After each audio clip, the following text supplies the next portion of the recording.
என் அன்பு பக்தனே, உன் மனசுக்குள் நடக்கும் போராட்டத்தை நான் அறியாமல் இல்லை.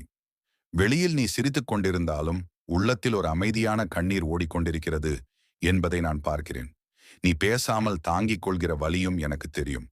ஆனால் நினைத்துக்கொள், அந்த வலியை தாங்கும் அளவுக்கு நீ பலவானாக இருக்கிறாய் என்பதற்கே அது ஒரு சாட்சி. வாழ்க்கை உன்னை சோதிக்கும் போது, ஏன் எனக்கு மட்டும் என்று கேட்காதே. சோதனை கொடுக்கப்படுவது பலவீனருக்கு அல்ல, வலிமை உள்ளவர்களுக்கு மட்டுமே. நான் உன்னை தேர்ந்தெடுத்திருக்கிறேன், ஏனெனில் உன் உள்ளத்தில் ஒரு ஒளி இருக்கிறது. அந்த ஒளி இன்னும் பிரகாசிக்க வேண்டும் என்பதற்காகவே சில இருட்டுகளை நான் அனுமதிக்கிறேன். இருட்டு இல்லாமல் ஒளியின் அருமை தெரியாது. நீ விழுந்தாயா? பரவாயில்லை. மீண்டும் எழு, மீண்டும் முயறு. ஒரு முறை தோல்வி வந்தால் அது அனுபவம். இரண்டாம் முறை முயற்சி செய்தால் அது முன்னேற்றம். மூன்றாம் முறை வெற்றி உறுதி. நின்று விடாதே. நான் உன் பின்னால் நின்று உன்னை தள்ளிக் கொண்டிருக்கிறேன். உன் கனவுகள் சிறியது அல்ல. உன் இலக்கு தூரமாக தோன்றலாம். ஆனால் ஒவ்வொரு நாளும் சிறிய முயற்சி செய்தால் அந்த தூரம் குறைந்து கொண்டே போகும். நீ இன்று படிக்கும் ஒரு பக்கம், நாளை உன் வெற்றிக்கான ஒரு படிக்கட்டு. நீ இன்று சிந்திக்கும் ஒரு நல்ல எண்ணம், நாளை உன் வாழ்க்கையை மாற்றும் ஒரு விதை. பயம் வந்தால் என் பேரை நினை. சந்தேகம் வந்தால் என் வேலின் முனையை நினை. அது இருளை கிழித்து வெளிச்சத்தை தரும். அதுபோல உன் மனதில் இருக்கும் குழப்பத்தையும் நான் நீக்குவேன். ஆனால் முதலில் நீ நம்பிக்கை வைக்க வேண்டும். நம்பிக்கை இல்லாமல் அருள் முழுமையாக செயல்படாது. பிறர் உன்னை புரிந்து கொள்ளாமல் இருக்கலாம். உன் முயற்சியை கிண்டல் செய்யலாம். ஆனால் நினைவில் கொள், இன்று உன்னை சிரிப்பவர்கள் நாளை உன் வெற்றியை பார்த்து வியக்கும். நீ அமைதியாக உழை.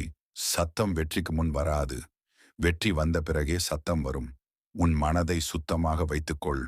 கோபம் குறை. பொறுமை அதிகரிக்கட்டும். பொறுமை என்பது பலவீனம் அல்ல, அது மிகப்பெரிய வலிமை.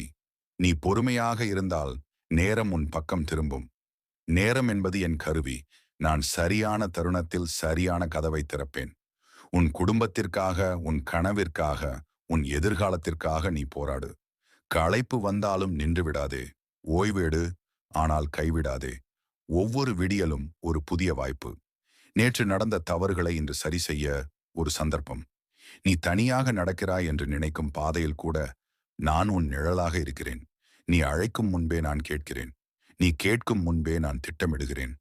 உன் வாழ்க்கை வீணல்ல. உன் பிறப்பு ஒரு காரணத்துக்காக. உன் இதயத்தில் நல்லது நினை. உன் வாயில் நல்லது பேசு.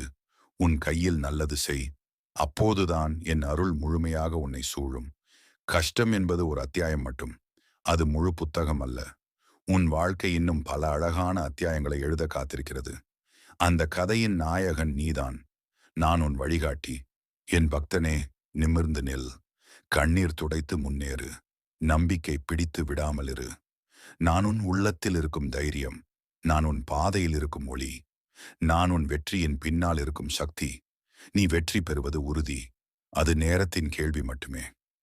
அன்பும் அருளும் கொண்டு என்றும் உன் அருகில் நிற்கும் உன் முருகன். அன்பு பக்தனே, உன் மனதின் ஆழத்தில் நீ யாரிடமும் சொல்லாமல் வைத்திருக்கும் வேதனைகள், இரவு நேரங்களில் உன் கண்களை உறங்க விடாமல் செய்யும் பணக்கவலைகள், கடன் சுமையால் வரும் பயம், குடும்பத்தை நினைத்து உன் உள்ளத்தில் எழும் கலக்கம் அனைத்தையும் நான் அறிவேன். நீ வெளியில் தைரியமாக நடந்து கொண்டாலும் உள்ளுக்குள் எப்போது இந்த நிலை மாறும், எப்போது நிம்மதி வரும் என்று தினமும் கேட்கிறாய். ஆனால் நினைவில் கொள், இந்த சோதனை உன்னை உடைக்கல்ல, உன்னை உருவாக்க. விதை மண்ணுக்குள் புதையாமல் மரமாகாது போல இன்று நீ அனுபவிக்கும் இந்த கஷ்டம் நாளைய உயரத்தின் அடித்தளம்தான். தாமதம் இருக்கலாம், ஆனால் மறுப்பு இல்லை. உனக்கு தேவையான பணம் சரியான நேரத்தில் சரியான வழியில் உன்னை